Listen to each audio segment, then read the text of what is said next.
right, welcome to another episode of Poncha Talk. My name is Ellie. I'm host of Poncha Talk, this podcast about remote work, digital nomad life, and really all personal growth topic related to building that flexible lifestyle. And today is actually going to be the last episode of Poncha Talk in the year 2024. So to end the year, I wanted to do another solo episode and do a little year recap with you guys today, because we haven't done a solo episode in a couple of weeks. And I thought this would be the best time to kind of reflect on the year, because a lot of things have changed in my life, looking back at where I started in January to where I am now. I definitely took some learnings in terms of work-life balance. I overcame a lot of challenges and really learned how to embrace change along the way. So today I will share my learnings with you and take you on a little journey through this year.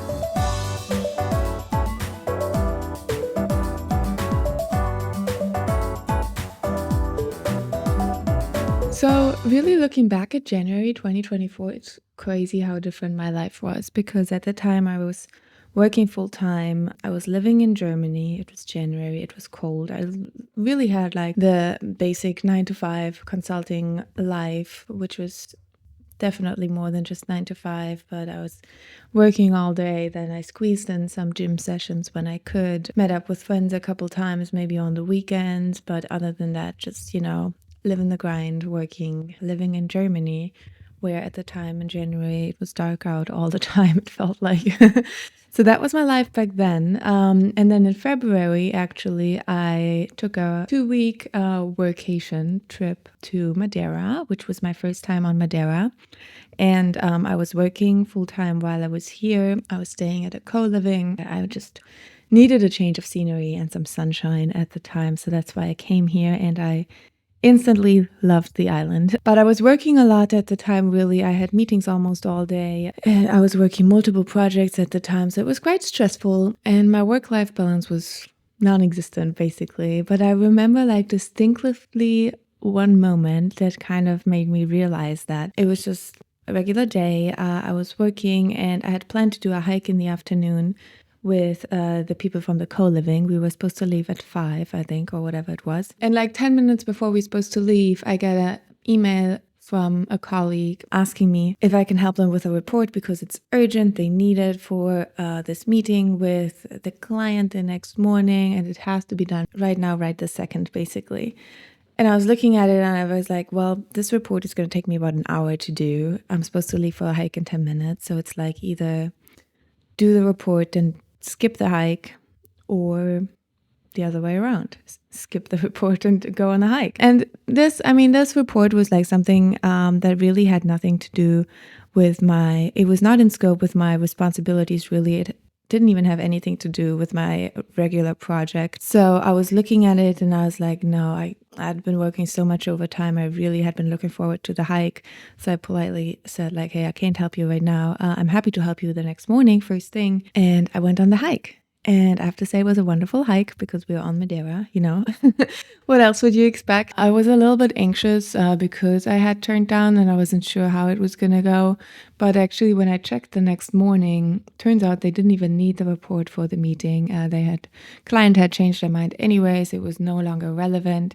So I just had this moment and I realized like, wow, if I had stayed and done that report, skipped the hike, like that would have been awful, I was so happy that I decided to go on a hike and I had the experience and I had a great time and nothing happened, And that's kind of when I realized that I had done a terrible job at balancing work and life. I really had to work on setting boundaries when it comes to work and, every now and then realize that it's okay to prioritize my life and the things that align with my values that I want to do. And especially because that moment made me realize, like, work things, of course, they're important. And I've always been somebody who takes my job very seriously, but it's not a life or death situation, not in my field. So that seemingly small moment really made me realize how important it is that I need to work on my work-life balance and that I need to figure out how to change something about my life, not necessarily just about the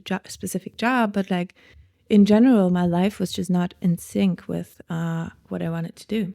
I'd been caught up in the grind of just working a job, and I wanted to change that to find something that really makes me happy again. It's interesting because for the longest time, I had this idea in my mind that, for me to be happy again, I need to move out of Germany because Germany is not the right place for me. And I wanted to move back to the US because I had lived in the US for quite some time. And I was really happy there. I really loved it. I still go back to visit a lot. I have a lot of friends there still, and I love it still every time. So if I ever have the opportunity to move back, I probably would take it. But at that time, it just never worked out with the visa and the everything else in the situation. It was just not happening. But I realized that, I came to Madeira first. I really enjoyed it. Then actually a month later, I already came back. I enjoyed it even more. And I realized that this place, kind of starts feeling like home. I'm really happy here. So I started, letting go of that idea that US is the happy place for me. And I started to realize that there can be more than one happy place. Of course, I love the US, would love to live there. But there's also so many other places in the world. And Madeira makes me really happy. I love the community here. I love the island, the nature. I can do all the things that I love here. I can go hiking. I can go running. The weather is nice. I have the ocean to look at. So, there's nothing to complain about. Home doesn't always have to be just one place, I realized for myself. And I kind of started to shift my mindset in that way to also try finding happiness in other places and being open to, whatever things unexpected places can bring to me.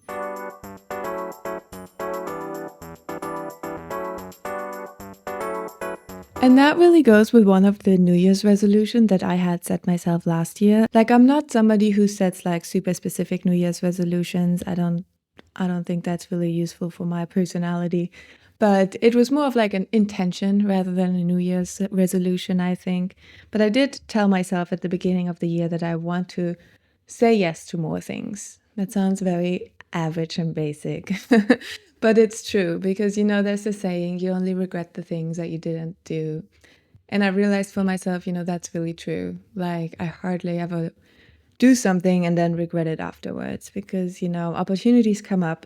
Either you like instantly know, like, nah, that's not for me. Or when you're kind of on the fence about it, I think it's always better to give it a try. But I hadn't done that in the past, so that was one of my New Year's resolutions or intentions for this year, to say yes to more things. And I started it small to just kind of start changing my mindset about it with just like, saying yes to dinner invitations or afternoon plans or whatever it may be.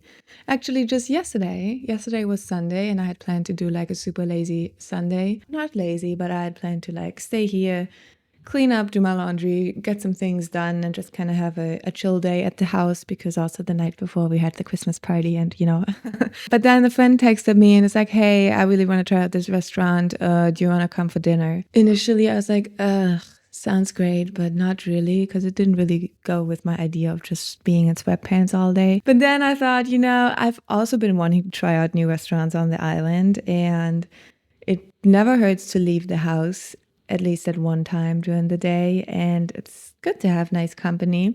So I ended up going and I had a really great time. Surprise, right? So that was just one of the small moments where I had said yes. And I realized that once you start with like small changes like this, it's actually like a snowball effect that like changes your whole mindset, because start small, you get more comfortable with trying out spontaneous things, and then next time you say yes to a spontaneous trip, and then you decide, I can quit my job, or I can take on this new job, or I can move to a new place or take on a new volunteer opportunity or whatever it may be. So yeah, I think it's like a snowball effect with that mindset. Once you start being open to new things, it changes your mindset and makes it so much easier to incorporate bigger changes into your life as well. And I think it also changes the way that others perceive you once you've like practiced that mindset of, saying yes to things. I feel like people kind of perceive me differently now, and people start offering you more opportunities because of that, because you are open to receiving them. They pop up. Like, I've had surprisingly high number of people just offering me jobs recently for some reason. I don't know why. Not all of those are jobs that I want to take, but others are really great opportunities that I've been following up on. So yeah, I think it's a mindset thing, and people can see you based on that mindset that you have, and it'll be easier to get new opportunities if you adapt to that. So that's definitely an advice that I can give based on my experience this year. Start saying yes to things, and it'll grow your mindset to be more open-minded over time. One thing I will say though, and one thing that you have to accept when you do decide to, say yes to things, you will kind of have to accept that you will probably get, slapped in the face at one point, basically. Because, of course, any, new opportunity that you're taking on or any life change, it comes at a risk once you leave the comfort zone. And not all of those opportunities are going to work out as you had planned. And I realized that this year as well, because I had multiple times in my personal life as well as in my career where just things didn't work out as I had planned. A couple of weeks ago, I did an episode that really focused on the topic of how to manage setbacks, because that was really a big theme in my life this year, especially back at that time with my changes here that happened on Madeira. So if you haven't listened to that episode, I highly recommend that you go back and check it out. Navigating all of those setbacks throughout the year has definitely taught me how important it is to stay grounded when you're in such a chaotic situation and setback. It's easier said than done, but it's so important to take it step by step. So important to talk to people, to get new perspectives, and then to just practice patience, because things will kind of start falling into place once you take first initial steps. It's easier to see then how the path will continue. Again, it's easier said than done, because initially those setbacks are really hard to process emotionally. And I have learned that as well over the course of the year. Especially the more personal setbacks have been really hard for me to move on from. And I'm still kind of working through that in a way, I think. But I'm working through it, at least, I'm not stuck and I'm moving forward. And it's nice to take now the time to reflect back on the setbacks, because once you have some distance, it's easier to see that, it sucked at the moment, but actually so many new things, new opportunities came out of it, new people that I met, new experiences that I had, so much personal growth that I took away from it. So reflecting on it after a little bit of time is really good to kind of strengthen that mindset of, okay, setbacks sucks, but there's also something positive about change always.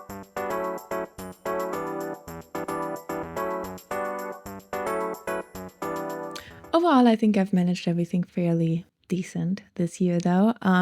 But if I could go back and give myself one piece of advice back in January 1st, 2024, it would really be to never stop being self-aware and never stop working on your self-awareness, so that you can stay true to your values even in tough situations. Because looking back at the year, I realized for myself that I hadn't always done that. And I really regret that.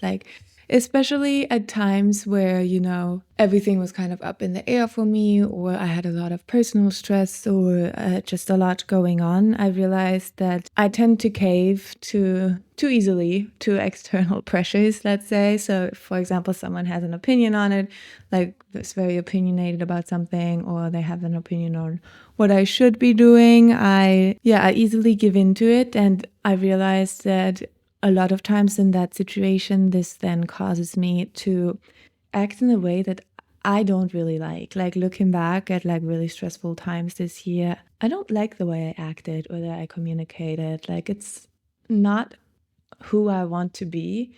It was just, I was not aware of it at the time. It's good to get advice from people, but I kind of forgot to reflect on whether that advice aligns with my values, and then I ended up acting in a way that I don't agree with, really. Not saying that I was a horrible person or anything in any way, but there's just small nuances of my behavior that I'm that's not really me, but just let the stress get to me.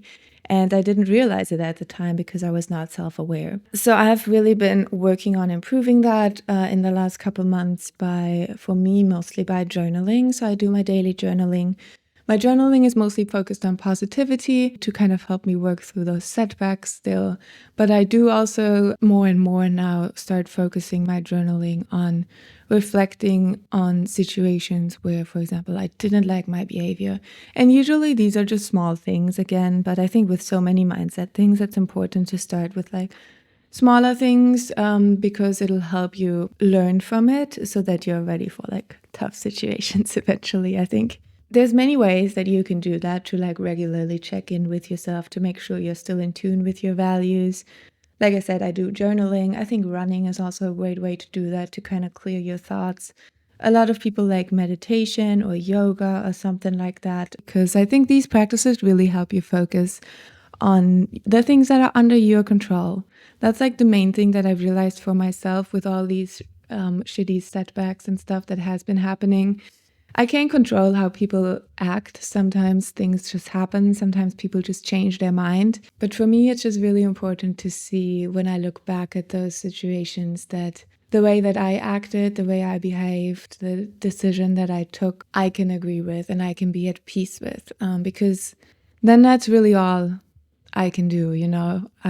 Other things are out of my control, but I want to be in control of how I act. Like I said, I hadn't always done that this year, but I am working on it, and I think that's very important to work on.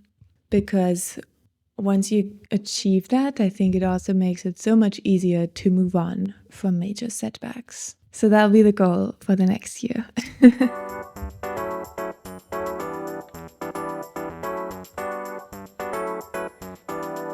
So yeah, that was kind of my 2024 in a nutshell. Like I said, it was really all about learning to prioritize work-life balance and then kind of staying open-minded to new opportunities in order to change that, and really learning to embrace change along the journey while also being more and more self-aware to, you know, what I really need and how I behave and how I act. So it's been a wonderful journey this year, actually, even though there's so many ups and downs. Where I am now is so much different to where I was at the beginning of the year. And that's really, you know, something that I am really proud of, because at least it shows that I took steps, that I'm changing things, because I wasn't happy at the beginning of the year. And I'm not like at 100% yet of where I want to be, but I've moved forward, I think. Or at least I've moved somewhere. I don't know if it's forward, but I've moved. So thank you everyone for listening to this episode. And also especially thank you for supporting this podcast journey of myself for the last couple months. It's really been meaning a lot to me. Actually, I think the podcast has also been such a great outlet for me and been really helping me through these tough situations to kind of organize my thoughts. It's also been a great way to meet new people and learn about their stories, to get new perspectives for myself while I am on this journey. So I'm really grateful for all the positive feedback that I've been getting on the podcast, because it's encouraging to me to keep going. And I think it's really nice if I do keep going. So yeah, I'm looking forward to the next year. I don't know what it will bring yet, but I will continue the podcast for sure. That much I know. Yes, I hope everyone has happy holidays now, and that you also had a good 2024 and are able to look at 2025 positively and optimistic. If you want to share any of your own year-end reflections or have any thoughts on, my rambling in this episode today, I'm always happy to hear from you. Give the episode a thumbs up if you enjoyed it. Don't forget to subscribe to the podcast to stay up to date for 2025 updates. And yes, I'm wishing everyone a happy new year, and I will see you in the next episode in 2025. Thank you. Bye.